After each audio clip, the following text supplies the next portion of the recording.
What's up, Sitham? We're fading in. Political Vigilante. You can complain there's been some sound issues, a little weird hissing or whatever. I think I fixed it. It's just me in the studio. It's not like I got a producer behind the camera with an earphone, so I don't hear it till later. I messed with a little. Let me know in the comment section how the sound quality was for you, because I want to make this as best as most, as best as greatest, the best of all of the YouTubes for the best of all time. It's the greatest. I'm the best of all ever. Everybody knows this. We already know this. Oh, speaking of jackasses that have been in the White House, ding! Joe Biden, I think I'm the most qualified person in the country to be president.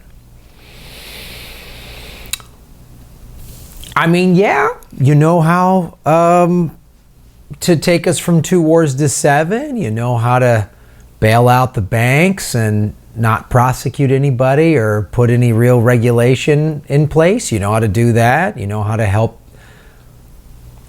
deport 2 million people. You know how to take us from 2 wars to 7. You know how to do a lot of good stuff. You know how to drone strike the shit out of the Middle East. You did that all as the VP under Obama. Right? He's good. He's the guy. He's the guy. We got to get Biden in there.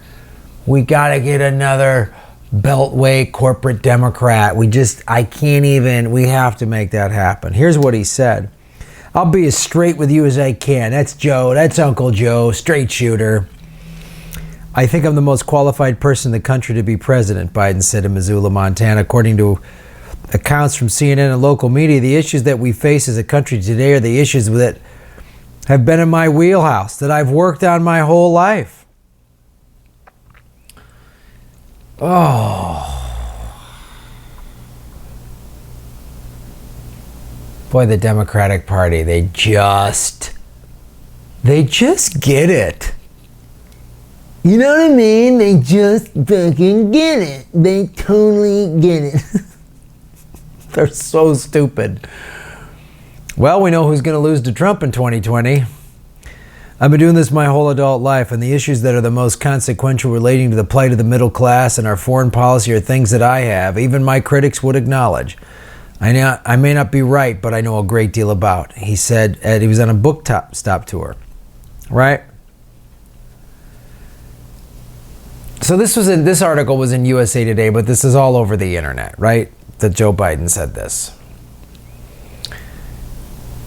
I mean, is it better than Hillary? I guess. But let's say Biden runs. Who's his VP? Kamala Harris?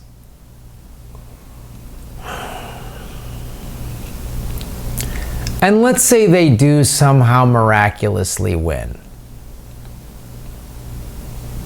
We'll still be at war. I mean, he's not going to dismantle we're still war, we're still banks, we're still big pharmaceuticals. Maybe we'll take some steps in the right direction towards the environment, but we won't do anything drastic. Nothing big will happen. Joe Biden won't get his Medicare for all. Joe Biden won't get his $15 an hour. Joe Biden won't get his... Not that I want more Trump. Not that I want more Trump, and if I had to choose between Joe Biden and Trump, I would pick Joe Biden.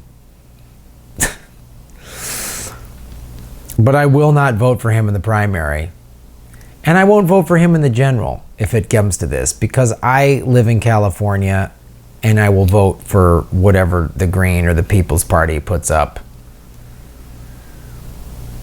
If he does something like picks Tulsi Gabbard as his, then I might be a bit more excited, because now that would excite me, because he's 70, he'll be 78. If he wins the presidency, he'll get sworn in January of 2021. He'll be 78 years old when this happens.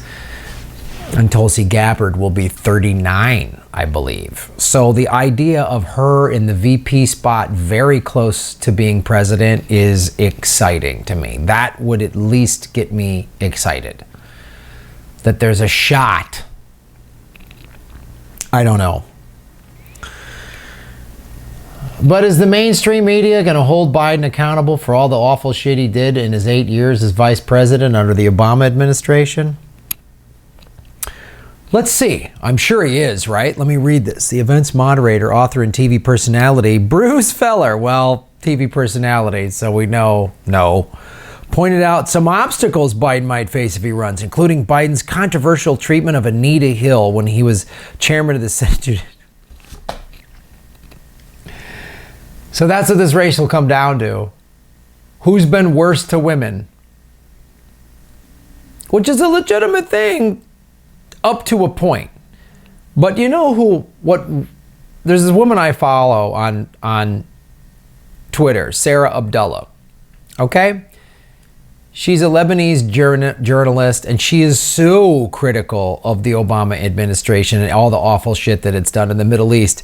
She says stuff like this.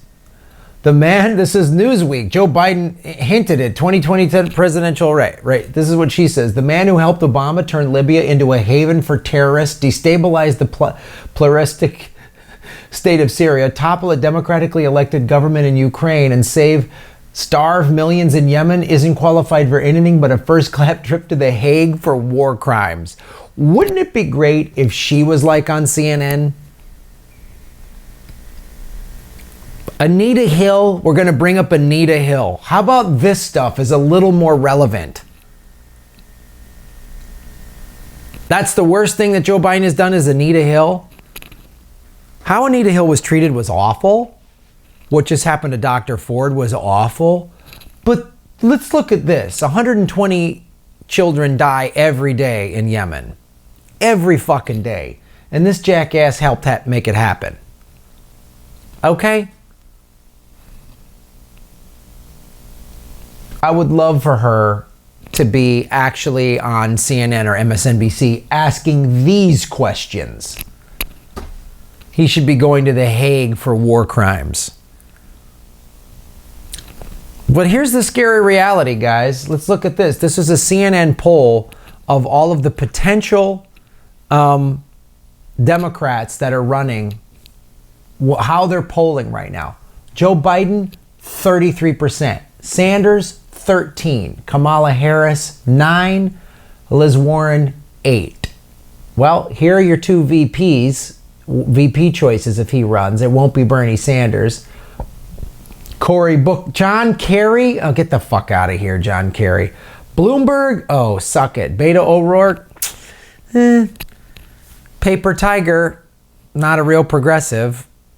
I mean, he ran against Ted Cruz and gave him a run for his money in New York, which is, or in New York, in Texas, which is a not bad, but you know, we saw Beto O'Rourke. You know, he had some really good things to say. He's a good campaigner, but not a pure progressive. Eric Holder, Attorney General. Oh boy. Eric Garcetti, 2% of the vote. Holder with 3% of the vote. This is the mayor of Los Angeles right now. He's doing an okay job. I don't know who this clown is. Kristen Gillibrand. And then there's a bunch of not even tracking.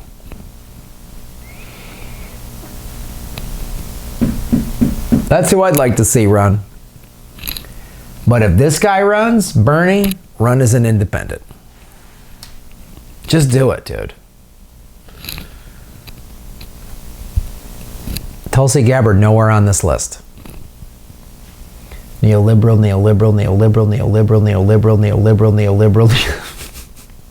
One progressive. 13%. Huh. If Bernie starts really running, I wonder what would happen. And I question the legitimacy of this poll, but thanks for supporting the show, everybody. You're helping make Gotham great again. Progressive Comedy Tour. It's like a month away, guys. We're coming to Florida. January 9th through the 12th. Gainesville, Orlando, Coral Gables, Jacksonville. Go to grahamelwood.com. That's January. Get your tickets now because they're going to sell out. They sold out. The last couple shows have all sold out. So make sure you buy your tickets.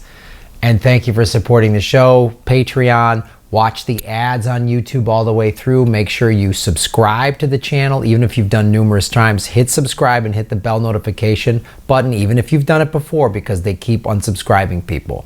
Thanks for supporting the show.